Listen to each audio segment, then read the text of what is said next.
देखते हैं question number 21। नीचे दिए गए समीकरण में यक्स का मान क्या है। 23 स्क्वायर प्लस 4 स्क्वायर को पहले सॉल्व करते हैं। तो 23 का स्क्वायर कितना होता है 529। ये सभी को याद होना चाहिए, कम से कम 1 से 30 तक के स्क्वायर और 1 से 20 तक के क्यूब सभी को याद होना चाहिए। तो 23 का स्क्वायर 529 हो गया। 4 का स्क्वायर 16 इंटू 343 का क्यूब रूट लेंगे तो आ गया 7, माइनस 289 का रूट लेंगे आ गया 17, और 729 का रूट लेंगे आ गया 27, बराबर 4x क्वेश्चन ने दिया है। अब 529 और 16 करेंगे तो ये तो 545 हो गया, गुड़े 7 माइनस 17 सत्ते 119, 11 हासिल और 17 दुना 34 और 11 45, बराबर 4x।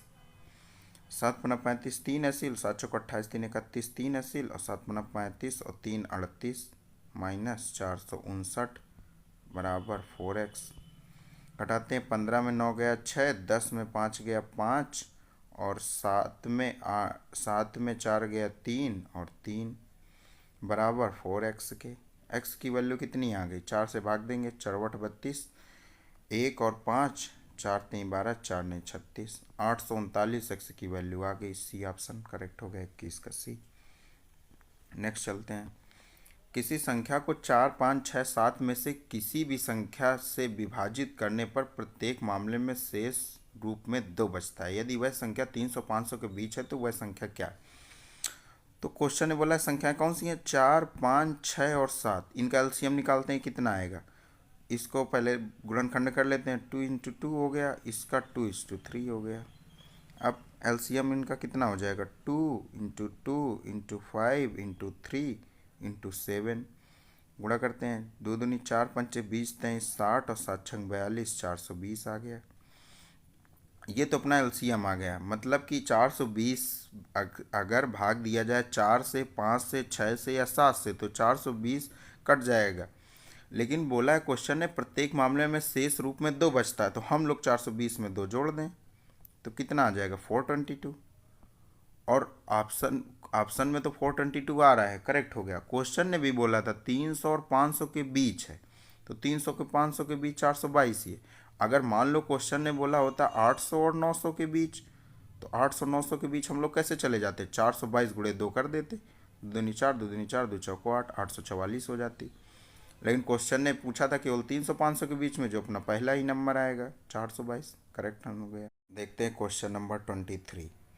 114 किलो मक्का को 4 भागों में इस प्रकार बांटा जाना है कि दूसरे से पहले का अनुपात 3:5 हो और तीसरे से दूसरे का अनुपात 7:9 हो और चौथे से तीसरे का अनुपात 15:17 हो।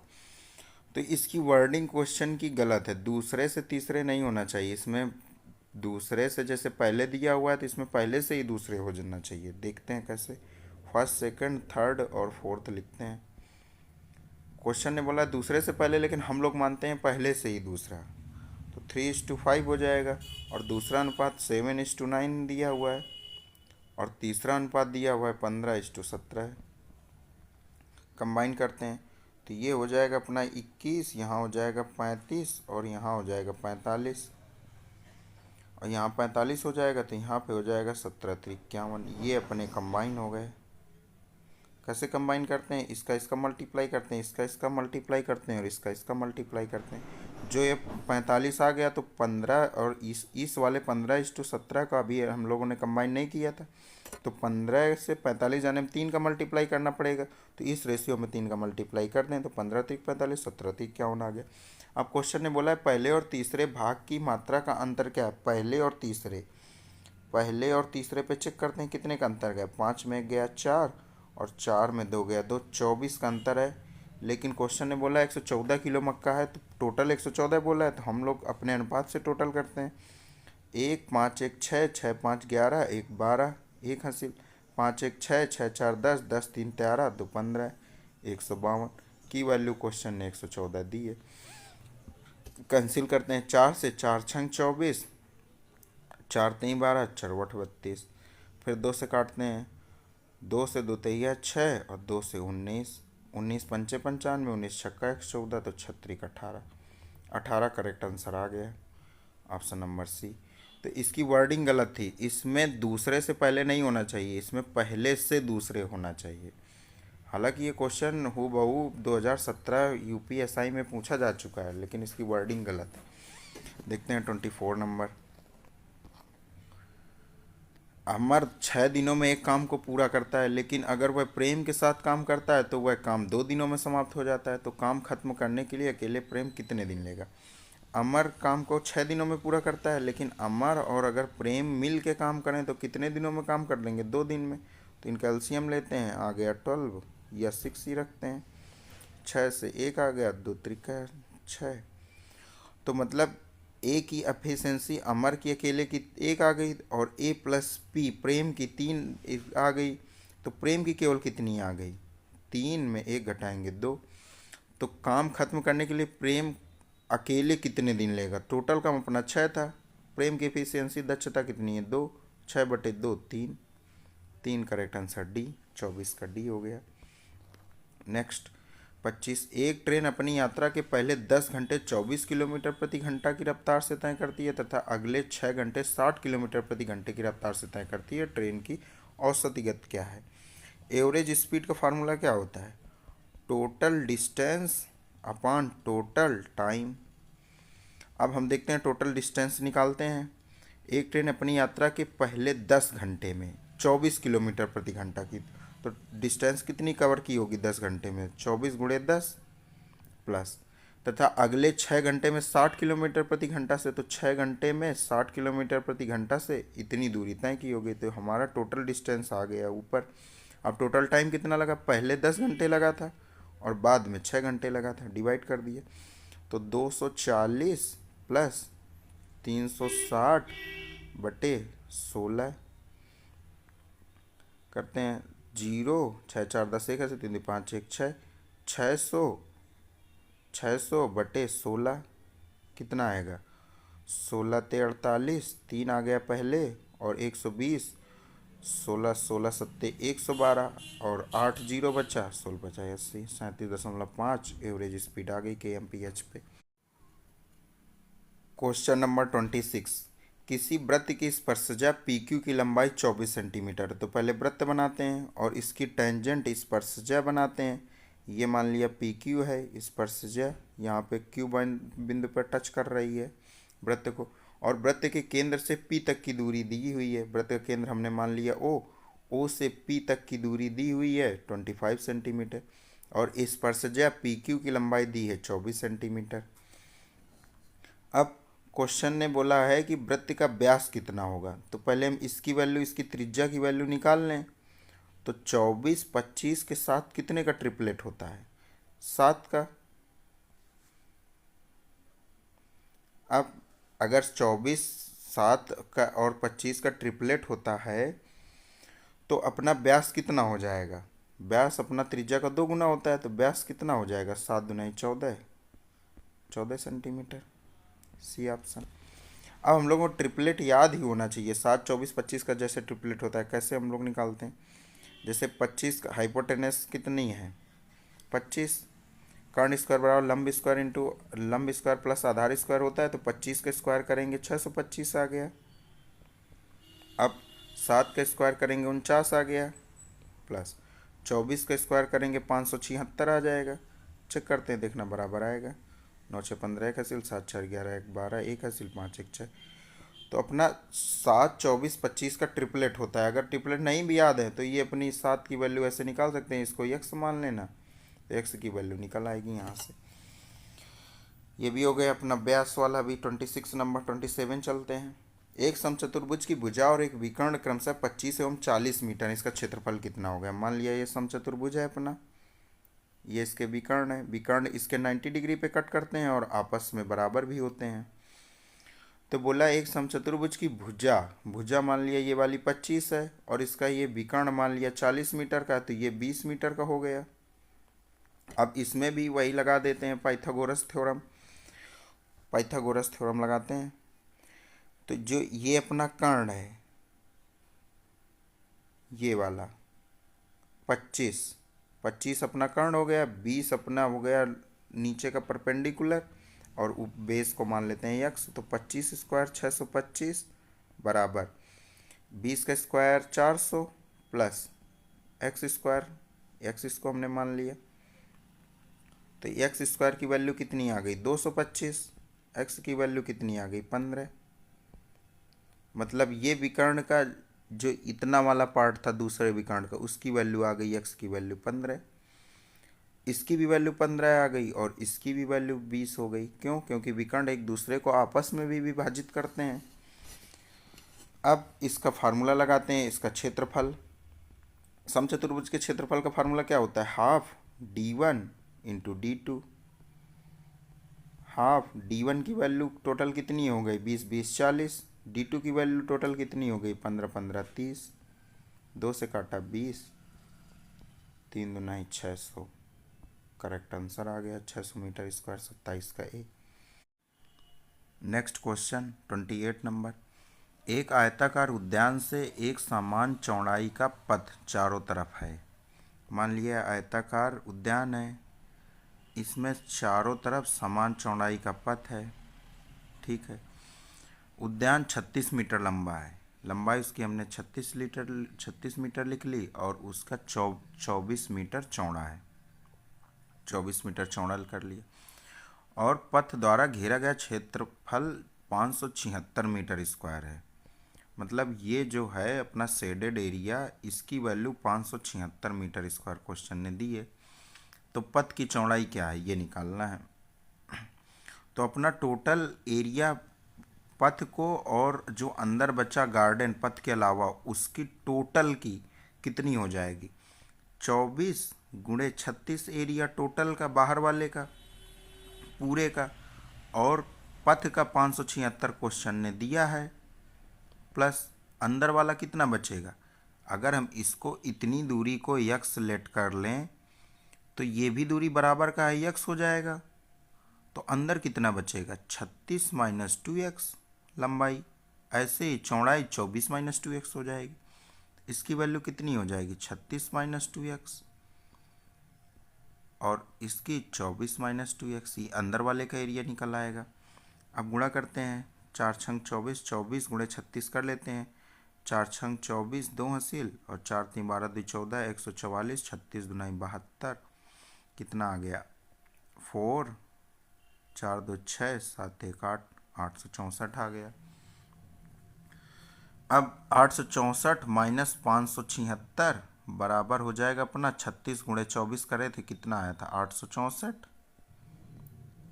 माइनस 24, 36 में माइनस 2x का गुणा करेंगे तो 36 दुनाई 72x आ गया, माइनस 24 दुनाई 48x आ गया, प्लस 4x स्क्वायर आ गया। 864 से 864 कैंसिल हो गया, माइनस का 576 बराबर आ गया 72 और 48 कितना हो गया 8 2 10 1 हासिल, 7 4 11 1 12, माइनस का 120x प्लस 4x स्क्वायर। अब 4 से डिवाइड कर दें तो x square minus 30x plus 4 एक नाम 4, 4 छको 16, 4 छको 16 बराबर 0। अब इसके गुणनखंड चेक करते हैं, 144 को कैसे करेंगे कि 30 आ जाए जोड़ने या घटाने से, तो 24 और 6 कर ले लेते हैं, 24 और इंटू 6 आ जाएगा 144, और 24 प्लस 6 करेंगे तो 30 आ जाएगा। सॉरी, इसके गुणनखंड x की वैल्यू कैसे निकलेगी, या तो आप डायरेक्ट क्वाड्रिक इक्वेशन को सॉल्व करके आप निकाल लेना, या तो हम लोग डायरेक्ट करते हैं इसको। कैसे, 24 और 6 हम लोगों को गुणनखंड मालूम चल गया, और माइनस 30 लाना है तो माइनस का भी 24 लिखना पड़ेगा और माइनस का 6 लिखना पड़ेगा, तभी तो योग करके माइनस 30 आएगा। अब एक्स स्क्वायर का मल्टीपल 1 है तो 1 से भाग देना है तो कोई चेंज नहीं होगा। अब इनके हम लोग ऑप्शन जो अपने एक्स की वैल्यू आई है इसके चिन्ह अपोजिट कर देते हैं, तो ये माइनस प्लस हो जाएगा, ये भी माइनस प्लस हो जाएगा। तो एक्स की वैल्यू या तो 24 है या तो 6 है। लेकिन क्वेश्चन ने बोला था कि मीटर जो अपना उद्यान था वो 24 मीटर चौड़ा था, तो अगर हम 24 मीटर पथ की भी चौड़ाई ले लेंगे तो इसका कोई सेंस ही नहीं बन रहा है, बराबर हो ही नहीं सकती हैं। तो अपना पथ 6 मीटर ही का ही होगा, तो ऑप्शन नंबर बी सही हो जाएगा, 28 का बी। हालांकि इस क्वेश्चन में इसको बोलना चाहिए एग्जैक्ट कि आयताकार जो उद्यान है उसके अंदर पथ है, इसको एग्जैक्ट इस क्वेश्चन को स्टार्टिंग में ही बोलना चाहिए। चलिए नेक्स्ट क्वेश्चन देखते हैं। 29 नंबर, यदि ए अनुपाते बी प्लस सी, क्वेश्चन दे बोल रहा है ए अनुपाते बी प्लस सी, इसको हम ऐसे लिख लें ए अपान बी प्लस सी। इसकी वैल्यू कितनी है 3/9। आगे बोला है सी बाई ए प्लस बी, इसकी वैल्यू कितनी दी है 10/14। लेकिन हमारे पहले पे भी ए और बी सी ही हैं और दूसरे पे भी ए बी सी ही हैं, तो तीनों का योग कितना पहले से आ रहा है 12 और दूसरे से कितना आ रहा है 24। तो मतलब हम पहले वाले अनुपात में 2 का मल्टीप्लाई कर देंगे तो अपना दोनों पे बराबर हो जाएगा। तो पहले वाला कितना हो जाएगा 3 दूनाई 6 और 9 दूनाई 18। मतलब ए की वैल्यू हमें मालूम चल गई 6, सी की वैल्यू मालूम चल गई 10, तो बी की वैल्यू कितनी आ गई 8। अब क्वेश्चन ने बोला है बी अनुपाते ए प्लस सी, तो बी की वैल्यू कितनी है 8 बटे ए प्लस सी की कर देंगे 16, 1/2 आ गया करेक्ट आंसर सी, 29 का सी। 30 नंबर पे चलते हैं। 5 अंकों की सबसे बड़ी संख्या का पता लगाएं जो 7, 9, 11, 13 और 15 से विभाज्य है। इसको करने का बेसिक तरीके से तो ऐसे करेंगे 7, 9, 11, 13 और 15, इन सब का एलसीएम निकालेंगे। फिर चेक करेंगे कि ये वो अगर एलसीएम इन संख्या में से ही आ गया तो ठीक है, नहीं एलसीएम जो आएगा उसको इन संख्या पे लेके जाएंगे, फिर चेक करेंगे। तो ऑप्शन से अगर एक ऑप्शन ये भी है कि 5 अंकों की सबसे बड़ी संख्या का पता लगाना है, तो ये तो 4 अंकों की है, तो ए ऑप्शन हो ही नहीं सकता है।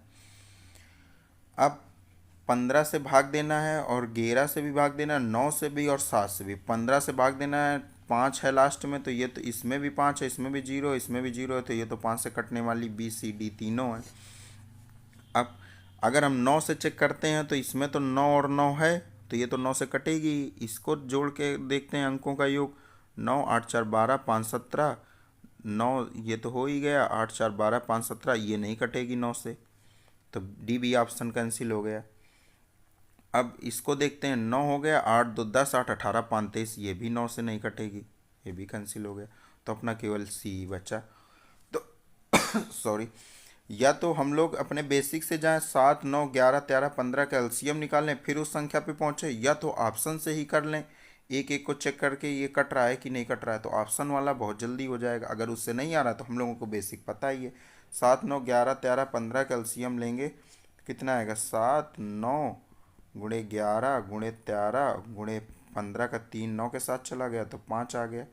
इसको मल्टीप्लाई करेंगे तो 63 गुणे 55 गुणे 13, इसको मल्टीप्लाई करेंगे 63 गुणे 13 पचे 65 छियासी, 13 पचे 65 6 71, इसको मल्टीप्लाई करेंगे तो कितना आएगा 3 15 1 हासिल, 3 का नाम 3 1 4, 3 7 21, 6 से करेंगे 6 5 30 3 हासिल, 6 का नाम 6 3 9, 6 7 42, 5 4 0 5 4 45 0 45 इनका एलसीएम आ गया।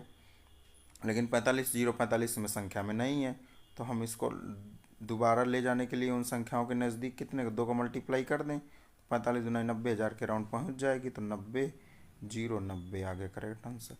या तो ऐसे करें एलसीएम मेथड से, और या तो ऑप्शन से कर लें, ऑप्शन वाली इस पर्टिकुलर क्वेश्चन में ज़्यादा सही थी। चलिए ये हो गए अपने 30 क्वेश्चंस। अब हम लोग आज अपने सेट नंबर 4 के पूरे 30 क्वेश्चन कर चुके हैं। आई होप आप लोग पहले क्वेश्चंस को पीडीएफ से सॉल्व करते होंगे, इसके बाद इस वीडियो सॉल्यूशन को देखते होंगे। हम लोग इस पूरे सेट पे बहुत अच्छे अच्छे क्वेश्चन लेके आ रहे हैं। ऐसे कोई क्वेश्चन नहीं है कि जो वन लाइनर हो या जिनको देखते ही आंसर बड़ी आसानी से मार्क किया जा सके। उन क्वेश्चन की संख्या इसमें बहुत कम है। हम लोग इसमें बहुत अच्छी क्वालिटी के क्वेश्चंस रख रहे हैं जो 2011 से लगा के 2018 तक वाले, अभी हम लोग इनमें डील कर रहे हैं। 2011 से 2018 तक जो यूपी पुलिस और ये यूपी एसआई पे पूछे गए हैं उनको हम लोग इस पे रख रहे हैं, वो भी बहुत अच्छे अच्छे क्वेश्चंस टॉप क्वालिटी। तो ऐसे क्वेश्चन अब हम लोग इसमें बहुत इजी क्वेश्चन से भी करवा सकते हैं, बट इजी क्वेश्चन करवाने का कोई मतलब नहीं है। बहुत अच्छे प्लेटफार्म जो बहुत बड़े बड़े प्लेटफार्म हैं वो भी बहुत इजी इजी क्वेश्चन करवा रहे हैं, तो इजी क्वेश्चन करवाने का कोई मतलब नहीं, क्योंकि अब पैटर्न चेंज हो रहा है एग्ज़ाम का। अब बहुत अच्छे अच्छे क्वेश्चंस आ रहे हैं, तो हम लोग यहाँ पर जो अपने सेट सॉल्व करेंगे 45, वो बहुत बिल्कुल अच्छे अच्छे क्वेश्चन, टॉप नॉच क्वेश्चन पे वर्क कर रहे होंगे, और ऐसे भी क्वेश्चन जो जो बार बार पूछे गए हों, या ऐसे कॉन्सेप्ट जो रिपीटिशन होने की बहुत संभावना है। चलिए, कंप्लीट हो गए अपने 4 सेट। मिलते हैं अगले सेट पे, सेट नंबर 5 पे। ओके।